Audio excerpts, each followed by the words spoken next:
Assalamualaikum warahmatullahi wabarakatuh. Kami dari kelompok 2 akan mempresentasikan mengenai Pancasila sebagai ideologi negara. Kelompok 2 yang terdiri dari anggota saya sendiri Kartika Aulia Rahmi, Ningsih Wirdati, Iqra Rivaldo, Shirley Davina Putri, dan Nada Khairi Ramadhani.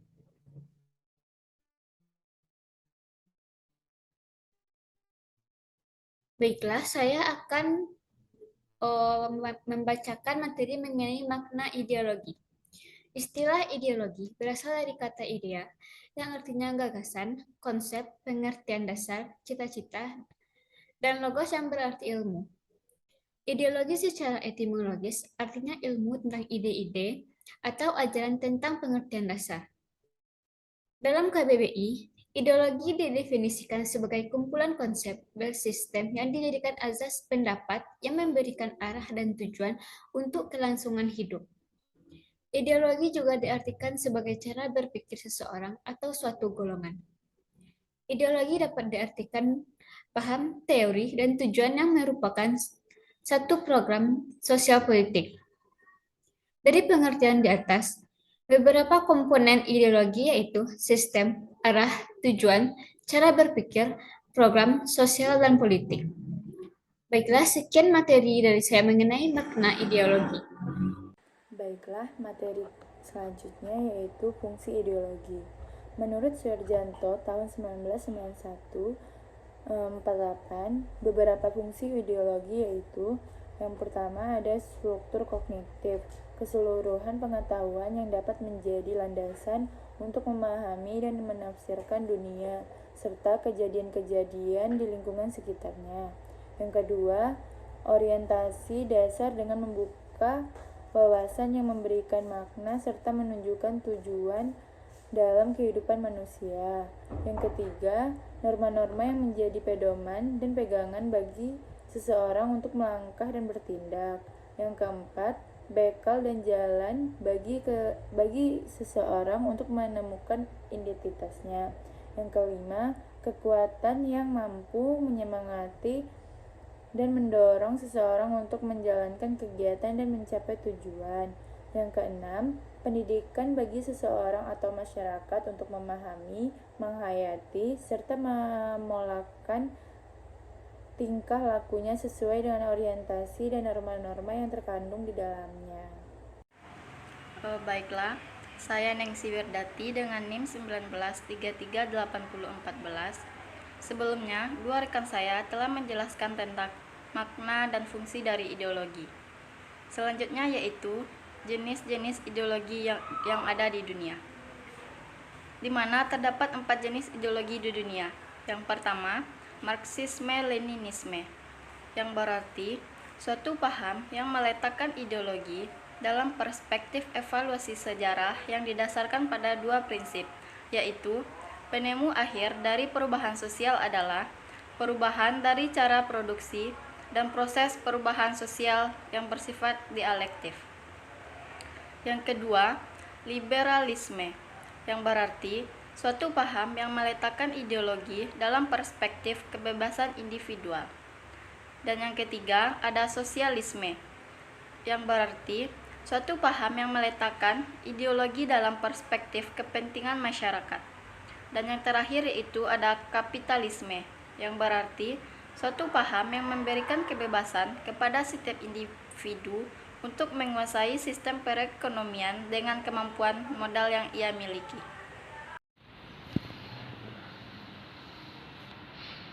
Menggali sumber historis sosiologis politis tentang Pancasila sebagai ideologi negara. 1. Sumber historis. Pancasila sebagai ideologi pada masa Presiden Soekarno. Pada masa Presiden Soekarno, Pancasila ditegaskan sebagai pemersatu bangsa, namun seiring dengan perjalanan waktu pada kurun 1960 sampai 1965, Soekarno lebih mementingkan konsep Nasakom sebagai landasan politik bagi Indonesia. Pancasila sebagai ideologi pada masa Presiden Soeharto. Pancasila dijadikan sebagai asas tunggal bagi organisasi politik dan organisasi kemasyarakatan. Periode ini diawali dengan keluarnya TAP MPR No. 11 1978 tentang pemasyarakatan nilai-nilai Pancasila. Pancasila sebagai ideologi pada masa Presiden Habibie. Pada masa sekarang ini, resonansi Pancasila kurang bergema karena pemerintah Habibie lebih disibukkan masalah politis baik dalam negeri maupun luar negeri. Pancasila sebagai ideologi pada masa Presiden Abdurrahman Wahid. Pada masa pemerintahan Presiden Abdurrahman Wahid muncul wacana tentang penghapusan TAP nomor 25 MPRS 1966 tentang pelarangan PKI dan penyebarluasan. Pancasila sebagai ideologi pada masa Presiden Megawati. Pada masa ini Pancasila sebagai ideologi semakin kehilangan formalitasnya dengan disahkannya Undang-Undang Sisdiknas No. 20 Tahun 2003 yang tidak mencantumkan pendidikan Pancasila sebagai mata pelajaran wajib dari tingkat sekolah dasar sampai perguruan tinggi. Pancasila sebagai ideologi pada masa Presiden SBY. Pada masa ini tidak terlalu memperhatikan pentingnya Pancasila sebagai ideologi negara. Hal ini dapat dilihat dari belum adanya upaya untuk membentuk suatu lembaga yang berwenang untuk menjaga dan mengawal Pancasila sebagai dasar negara dan ideologi negara, sebagaimana diamatkan oleh Kepres No. 27 Tahun 1999. Sumber sosiologis. Sila ketuhanan yang Maha Esa dapat ditemukan dalam kehidupan beragama masyarakat Indonesia dalam berbagai bentuk kepercayaan dan keyakinan terhadap adanya keyakinan gaib. Sila kemanusiaan yang adil dan beradab dapat ditemukan dalam hal saling menghargai dan menghormati hak-hak orang lain, tidak bersikap bersewenang-wenang. Sila persatuan Indonesia dapat ditemukan dalam bentuk solidaritas, rasa setia kawan, rasa cinta tanah air yang berwujud pada mencintai produk dalam negeri. Sila kerakyatan yang dipimpin oleh hikmat kebijaksanaan dalam pemusyawaratan perwakilan dapat ditemukan dalam bentuk menghargai pendapat orang lain, semangat musyawarah dalam mengambil keputusan. Sila keadilan sosial bagi seluruh rakyat Indonesia tercermin dalam sikap suka menolong, menjalankan gaya hidup sederhana, tidak menyolok atau berlebihan. Sumber politis. Sila ketuhanan yang Maha Esa diwujudkan dalam bentuk semangat toleransi antar umat beragama. Sila kemanusiaan yang adil dan beradab diwujudkan penghargaan terhadap pelaksanaan hak asasi manusia. Sila persatuan Indonesia diwujudkan dalam mendahulukan kepentingan bangsa dan negara daripada kepentingan kelompok atau golongan termasuk partai. Sila kerakyatan yang dipimpin oleh hikmat kebijaksanaan dalam permusyawaratan perwakilan diwujudkan dalam mendahulukan pengambilan keputusan berdasarkan musyawarah daripada voting. Sila keadilan sosial bagi seluruh rakyat Indonesia diwujudkan dalam bentuk tidak menyalahgunakan kekuasaan untuk memperkaya diri atau kelompok, karena penyalahgunaan kekuasaan itulah yang menjadi faktor pemicu terjadinya korupsi. Saya Nada Khairi Ramadhani, NIM 211313552. Materi, esensi, dan urgensi Pancasila sebagai ideologi negara. Pancasila sebagai dasar negara berperan sebagai pedoman bagi bangsa Indonesia dalam kehidupan berbangsa dan bernegara. Pancasila dapat mewujudkan cita-cita hukum negara dan mengandung norma yang mengharuskan pemerintah memegang teguh cita-cita rakyat. Yang pertama, hakikat Pancasila sebagai ideologi negara. Dimensi realitas. Mengandung makna bahwa nilai-nilai dasar yang terkandung dalam dirinya bersumber dari nilai-nilai real yang hidup dalam masyarakatnya. Dimensi idealitas. Mengandung cita-cita yang ingin dicapai dalam berbagai bidang kehidupan bermasyarakat, berbangsa, dan bernegara. Dimensi fleksibilitas.